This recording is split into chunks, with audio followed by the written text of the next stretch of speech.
사랑의 하나님, 아침 저녁으로 청명한 가을 하늘을 보고 시원한 바람을 느낄 수 있어서 참 행복합니다. 좋은 날들을 주시고 이 좋은 날들 안에서 하나님을 예배하고 하나님의 은혜를 깨닫게 하시니 참 감사합니다.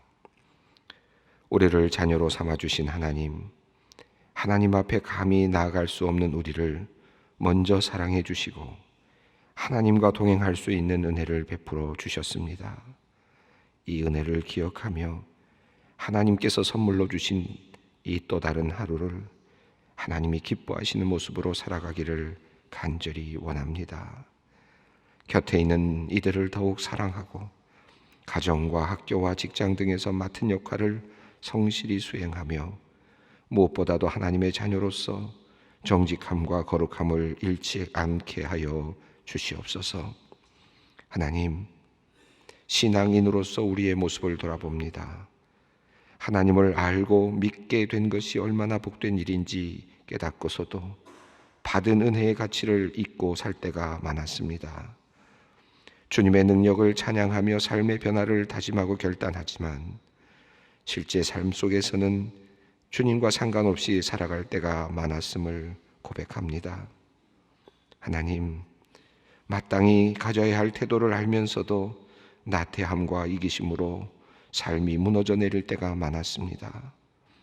돈을 벌고 취미 생활을 즐기는 데는 능력을 발휘하면서도 정작 가장 중요한 신앙의 성장을 위해서는 우리의 생각을 집중하지 않을 때가 많았습니다.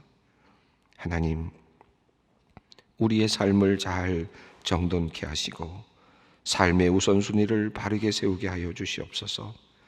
말씀 안에서 선하고 악한 것을 명확히 분별하게 하여 주시고 주님께서 깨닫게 하여 주신 것을 삶으로 옮길 수 있는 용기를 허락하여 주시옵소서. 하나님이 부르시면 오늘 밤에도 이 땅에서의 삶이 끝나는 존재임을 늘 기억하면서 유한한 인생에서 참된 가치를 추구하며 영혼과 잇대어져서 살아가도록 우리를 인도하여 주시옵소서. 대한민국을 사랑하시는 하나님, 이 나라와 민족을 위하여 기도합니다. 복음의 불모지였던 한반도의 선교사님들을 보내주시고 그들의 헌신으로 이 땅에 주님의 몸된 교회가 세워졌습니다. 모든 것이 주님의 역사였습니다. 지금 우리가 누리는 믿음 생활뿐만 아니라 경제, 사회, 교육, 과학의 발전 모두 하나님께서 우리에게 주신 큰 선물이었음을 믿음으로 고백합니다.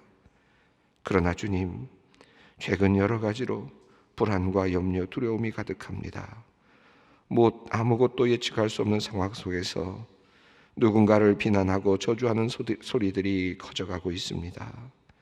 주님, 이 혼란스러운 이 땅을 주님께서 긍휼히 여겨주시고 자비를 베풀어 주시옵소서. 지도자들에게 지혜를 주셔서 이 상황을 슬기롭게 극복할 수 있도록 인도하여 주시옵소서. 기도할 수 있사오니 성도들은 간절히 기도하게 하여 주시옵소서. 이 어려운 시간을 통해 이 나라와 민족이 거룩함과 순결함을 회복케 하여 주시옵소서. 더불어 이 세계가 전쟁과 테러의 위협, 핵 개발에 대한 욕망과 약육강식과 적자 생존의 사고에서 벗어나 평화로운 공존을 모색하며 살아갈 수 있도록 주님 이 땅에 지혜를 더하여 주시옵소서. 하나님, 세계 각지에서 복음을 전하는 선교사님들을 위하여 기도합니다. 그들의 상황과 형편을 주님이 아십니다. 그들의 결단과 헌신과 눈물을 아십니다. 어떤 상황 속에서도 그들이 오직 하나님만을 바라보게 하시고 날이 갈수록 그리스도의 사랑의 깊이와 너비와 폭을 더욱 깊이 깨닫고 그 사랑을 누리게 하여 주시옵소서. 특별히 선교사님의 가정을 지켜 주시옵소서. 부모의 헌신에 따라 먼 이국 땅에서 살게 된 자녀들 또한 주님께서 보호하여 주시옵소서. 하나님께서 이끄시는 길을 따라갈 때에 외롭지 않게 하시고 두렵지 않게 하시며 슬프지 않게 하여 주시옵소서. 아름다운 선교의 열매들을 넉넉히 거두게 하여 주시옵소서. 가족들이 서로 멀리 떨어져 그리움으로 살아가는 이들이 있습니다. 군대에 간 아들을 위해, 유학이나 취업으로 외국에 나간 자녀를 위해, 노년의 병원에 홀로 누워 계시는 부모님을 위해 기도하는 그 이들의 기도를 주님께서 주목하여 주시고 그들의 마음에 평안을 내려 주시옵소서. 하나님, 뇌수막염 소견으로 급히 입원했던 미국에 사는 어린 9살 어린 아이가 기적적으로 나아졌다는 소식을 받습니다. 중간 검사까지도 균이 발견되어 두려움과 걱정으로 주님께 기도했는데 주님께서 어린 생명을 건져주시니 참 감사합니다. 현지 의사들도 결과를 경이롭게 생각한다고 합니다. 주님의 손길이 있었음을 믿음으로 고백합니다. 주님을 의지하는 모든 이들에게 한결같은 사랑을 베풀어 주시옵소서. 하나님, 오늘 목수술을 하는 성도님이 있습니다. 수술 후 말을 못할 수도 있다고 하여 긴장과 두려움 속에서 주님의 이름을 부르는 성도님을 긍휼히 여겨 주시옵소서. 모든 수술의 과정이 잘 이루어지게 하시고 좋은 결과를 얻게 하여 주시옵소서. 두려움이 사라지고 감사가 넘치게 하여 주시옵소서. 신장결석으로 고통 가운데 있는 성도님이 있습니다. 모든 막힌 부분이 뚫리는 하나님의 치유의 역사를 경험케 하여 주시옵소서. 하나님, 매일 새벽 기도회에 나오는 성도님들의 안전을 지켜주시옵소서.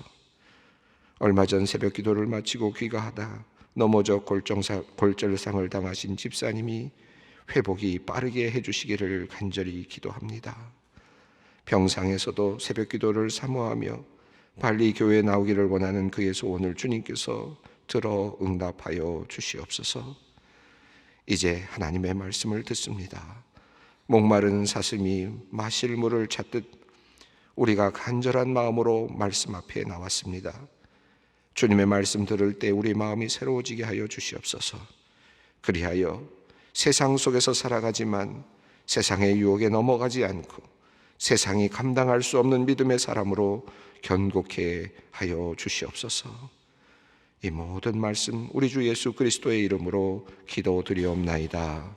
아멘. 오늘 하나님께서 우리에게 주시는 말씀입니다. 출애굽기 22장 21절로 27절 말씀입니다. 출애굽기 22장 21절로 27절 말씀 우리 함께 봉독하겠습니다. 너는 이방 나그네를 압제하지 말며 그들을 학대하지 말라. 너희도 애굽 땅에서 나그네였음이라. 너는 과부나 고아를 해롭게 하지 말라. 내가 만일 그들을 해롭게 함으로 그들이 내게 부르짖으면 내가 반드시 그 부르짖음을 들으리라. 나의 노가 맹렬함으로 내가 칼로 너희를 죽이리니 너희의 아내는 과부가 되고 너희 자녀는 고아가 되리라. 내가 만일 나와 함께한 내 백성 중에서 가난한 자에게 돈을 구워주면 너는 그에게 채권자와 같이 하지 말며 이자를 받지 말 것이며 내가 만일 이웃의 옷을 전당 잡히거든 해가 지기 전에 그에게 돌려보내라. 그것이 유일한 옷이라. 그것이 그의 알몸을 가릴 옷인즉 그가 무엇을 입고 자겠느냐. 그가 내게 부르짖으면 내가 들으리니 나는 자비로운 자임이니라. 아멘. 오늘 읽은 이 말씀은 지금 하나님께서 율법을 내려주시고 말씀하시는 내용의 흐름 가운데서 본다면 상당히 우리들의 마음 속에 깊이 이렇게 말씀만으로도 우리 안에 다가오는 느낌이 드는 그런 말씀입니다. 지금까지 말씀 내용은 주로 도난을 당하거나 도둑질을 하거나 또는 뭐 여러 가지 인간적으로 있어서는 안 될 일들에 대하여 하나님께서 계속해서 그 구체적인 방식들을 말씀하고 있었습니다. 다시 말하면 부정적인 일들에 대하여 또 일어날 수 있는 여러 가지 사건들, 여러 가지 배상의 방식들에 대해서 말씀하고 있습니다. 그런데 오늘 말씀은 보다 좀 적극적인 방향으로 바뀌고 있습니다. 이것은 살리라는 것이고 또 도와주라는 그런 의미가 더 강하게 나타나고 있습니다. 20절까지 마지막 말씀은 어떻게 되어 있었습니까? 하나님에 대해서 다른 신에게 제사를 드리는 자를 죽이라라고 되어 있습니다. 그래서 앞부분에 보면 무당도 죽이라, 그리고 짐승들과 또 음행하는 자는 죽이라, 그 다음에 또 다른 신을 섬기는 자는 죽이라. 그래서 앞부분에서는 죽이라 하는 내용이 나왔습니다. 이 말씀은 그것으로부터 떠나라는 말씀이죠. 우리 인간들에게, 하나님의 백성들에게 그 자리로부터 떠나야 된다라는 말씀을 죽이라는 말씀으로 바꾸어서 하셨다라고 이해할 수 있겠습니다. 자, 그런데 21절부터는 살리라라는 말씀이 계속되고 있습니다. 그리고 27절 이후에 28절을 보면 28절에는 우리 개역 성경에는 재판장을 모독하지 말라라는 말로 나오는데, 우리가 내일 다시 보겠습니다만은 이 말씀은 하나님을 모독하지 말라는 말씀으로도 다시 번역할 수가 있습니다. 이미 말씀을 드렸던 내용입니다만은, 그래서 새번역 성경은 하나님을 모독하지 말라라는 말로 번역을 하고 있습니다. 맥락상 도리어 그것이 더 적절할 것이라고 판단했기 때문입니다. 자, 그러면 오늘 말씀은 하나님께 다른 신에게 제사를 드리지 말라라는 말이 20절에 나오고 28절에 하나님을 모독하지 말라라는 말이 나오는 사이에 이 말씀이 들어있는 셈이 됩니다. 사실 배상에 관련된 내용, 그 다음에 또 어떤 간음과 관련된 어떤 그런 내용들이 지금 전개되고 있다가 갑자기 톤이 좀 바뀌면서, 물론 같은 사람에 대한 이야기입니다만은 그러나 톤이 바뀌면서 구제, 자비, 이와 관련된 내용이 지금 등장하고 있거든요. 이걸 어떻게 우리가 조금 더 적절하게 이해할 수 있을까 하는 고민이 있습니다. 20절과 28절 사이에 이것이 둘러싸여 있다라고 생각한다면 우리는 조금 더 다르게 이 내용의 가치를 우리가 좀 구별해낼 수 있을 것 같습니다. 하나님을 섬기고 다른 신을 섬기지 말라, 하나님을 모독하지 말라, 이 사이에 이 말씀이 있습니다. 그런데 여기에 이제 구제와 그리고 자비로운 행동이 들어 있습니다. 하나님을 모독하는 것이 무엇일까요? 하나님을 더럽히는 것이 무엇입니까? 하나님의 이름을 모독하는 것이 무엇일까? 그리고 다른 신에게 하나님을 섬기지 않는, 그리고 다른 신을 섬긴다고 하는 삶의 방식은 도대체 어떤 것일까?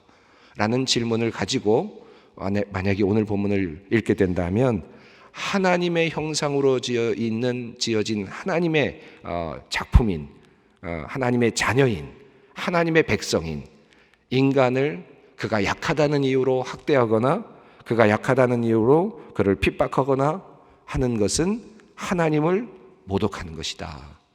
동시에 다른 신에게 제사를 드리는 하나님을 인정하지 않는 것이다 라는 의미로 이 자리, 다시 말하면 이 본문이 있는 자리를 놓고 우리가 그런 해석을 해 볼 수 있을 것 같습니다.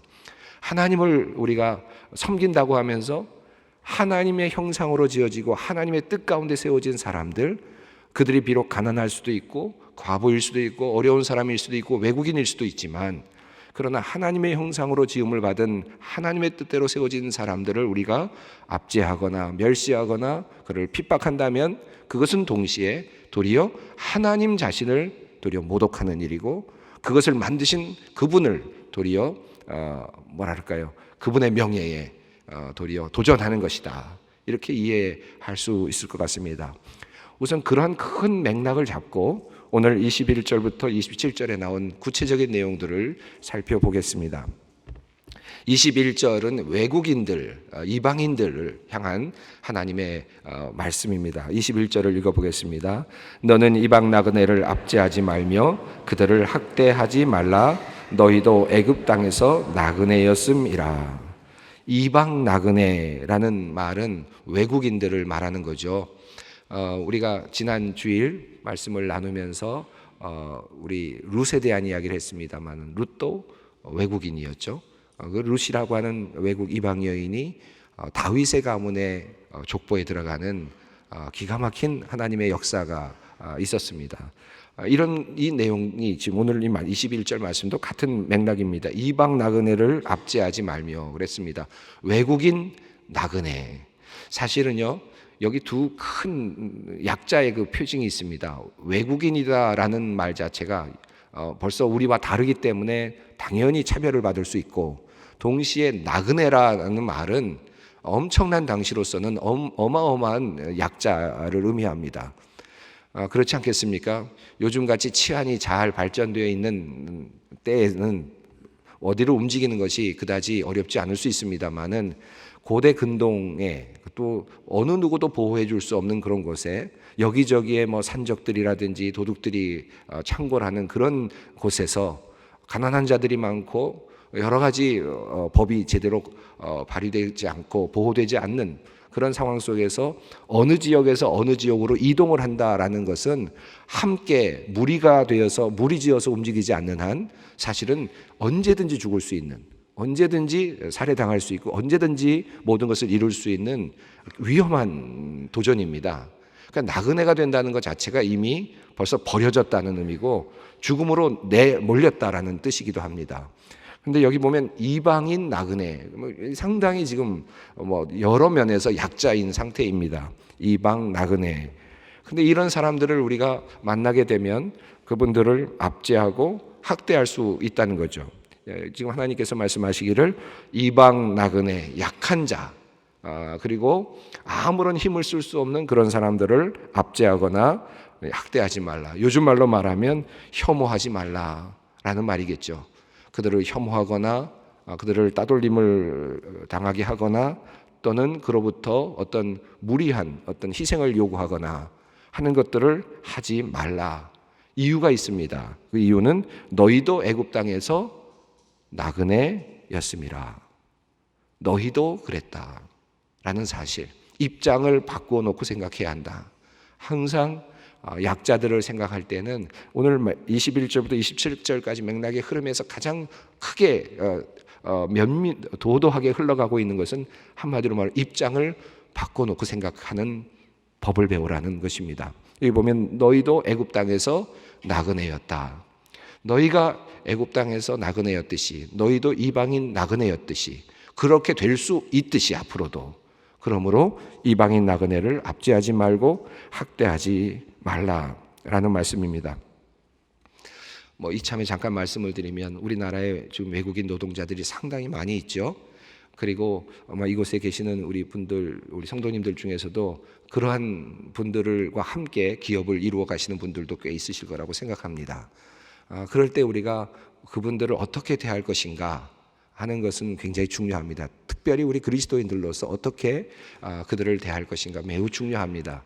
기업은 물론 이윤을 창출하는 거죠. 그러나 또 한편으로는 제가 기업가도 아니고 기업 이론을 갖고 있는 사람은 아니지만 그러나 성경을 읽어가면서 목회를 제가 한번 깊이 생각해 보고 나니까 이런 생각이 듭니다. 우리가 이윤을 창출하는 것도 매우 중요합니다만은 그 기업 안에서 그들이 함께 먹고 살 수 있도록만 되어도 큰 일을 하고 계시는 것입니다. 그들이 먹고 살고 그들이 외국에 있는 자신의 식구들에게 무엇인가를 보내서 그들이 생명을 유지할 수 있도록 만들어 주는 그것 자체도 큰 일을 하고 계시는 것이다 라는 것입니다. 제가 목회를 하면서 미국에서 목회를 할 때 그 외국인들이 많은 지역이었고 한인들도 거의 없는 지역이었고 그러다 보니까 교회가 성장할 수 없는 여러 가지 조건을 가지고 있었습니다. 그때 한국에서는 막 성장하는 교회들이 참 많았어요. 그래서 90년대 초반이니까요. 93년간입니다.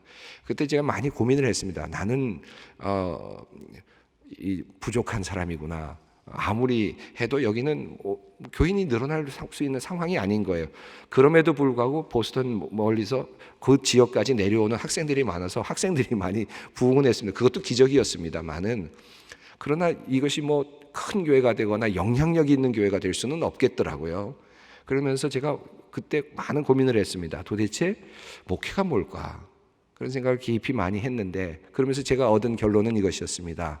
이것은 교회가 크거나 교인이 많거나 하는 것이 중요한 것이 아니라 1명이든 10명이든 100명이든 10,000명이든 그것이 중요한 것이 아니라 하나님의 나라로 가고 있는 성도들 그들과 함께 어우러져서 땀도 흘리고 같이 격려하고 쓰러지면 함께 일으켜 세워주고 또 격려해주면서 하늘나라까지 가는 동반자가 되면 되겠다. 1명이라도 10명이라도 함께 살아가는 것이구나 라는 생각을 하고 나니까 작아도 목회가 되고 커도 목회가 되더라고요. 그런 경험이 저에게 있었습니다. 기업도 마찬가지 아니겠습니까? 물론 기업을 하면 이윤을 창출하는 것이 매우 중요하겠죠. 그래서 회사가 점점 커지는 것이 좀 중요하겠죠. 그러나 회사의 목적이 무엇입니까? 물론 여러 이유가 있겠습니다만 그 이윤 추구도 있습니다만은 사실은 그 안에서 함께 일하고 있는 사람들이 먹고 함께 잘 살 수 있다면 기업가가 이윤이 조금 덜 하더라도 내가 많은 걸 갖지 못하고 더 팽창하지 않더라도 그 자체가 큰 하나님의 사역을 감당하는 것이다 라고 볼 수 있겠습니다. 오늘 21절 말씀을 그런 관점에서 한번 다시 봤으면 좋겠습니다. 너는 이방 나그네를 압제하지 말며 그들을 학대하지 말라. 너희도 애굽 땅에서 나그네였음이라. 함께 먹고 함께 살고 함께 살아가는 그런 관점에서 외국인들, 연약한 사람들을 그런 관점에서 보도록 하자라는 의미이겠습니다. 22절을 읽어보겠습니다. 너는 과부나 고아를 해롭게 하지 말라. 그 다음에 또 다른 연약한 사람들이 있습니다. 과부 그리고 고아입니다. 고아는 뭐 당연히 연약하죠. 어린아이들이 무슨 힘이 있겠습니까? 과부 역시 마찬가지입니다.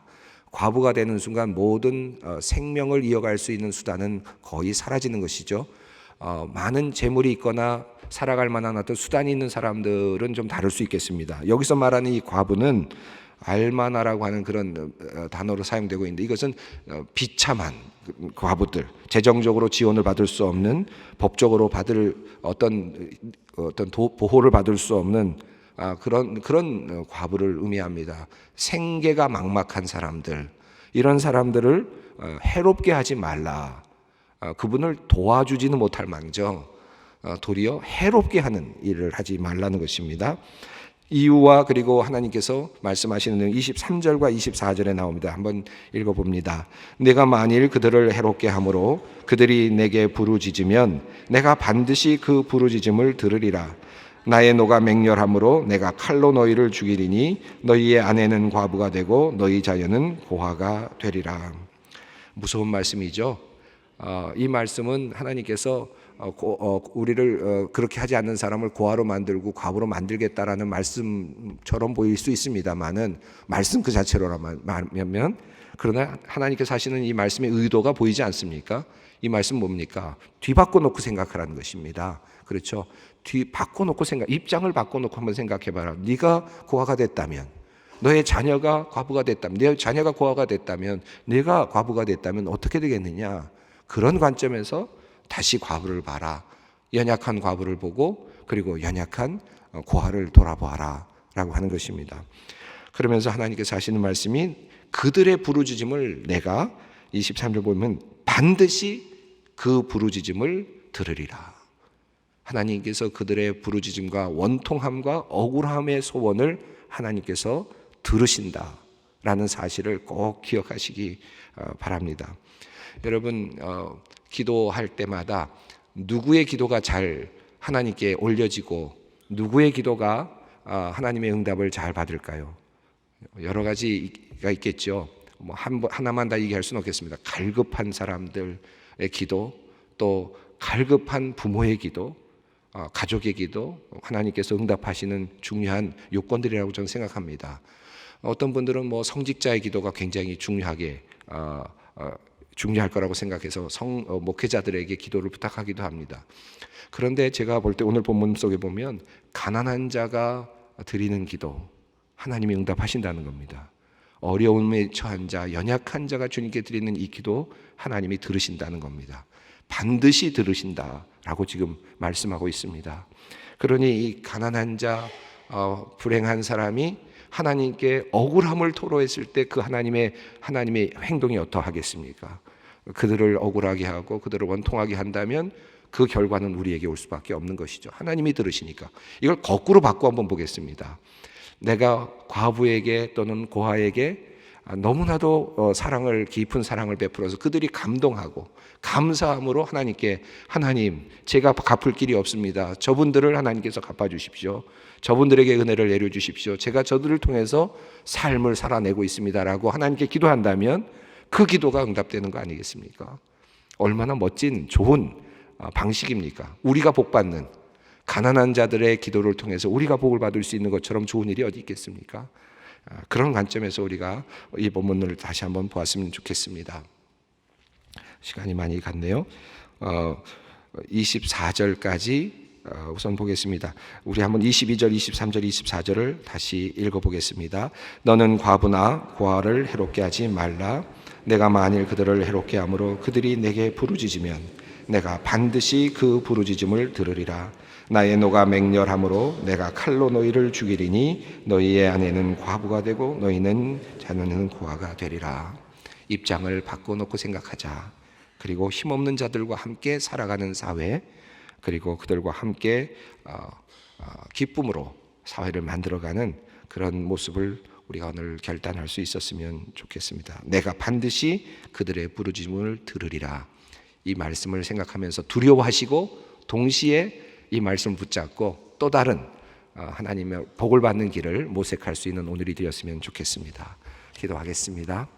하늘에 계신 우리 아버지, 아버지의 이름 거룩하게 하시며 아버지의 나라가 오게 하시고 아버지의 뜻이 하늘에서와 같이 땅에서도 이루어지길. 오늘 우리에게 일용할 양식을 주시고 우리가 우리에게 잘못된 사람을 용서하여 준 것 같이 우리의 죄를 용서하여 주시고 우리를 시험에 빠지지 않게 하시고 악에서 구하소서. 나라와 권능과 영광이 영원히 아버지의 것입니다. 아멘.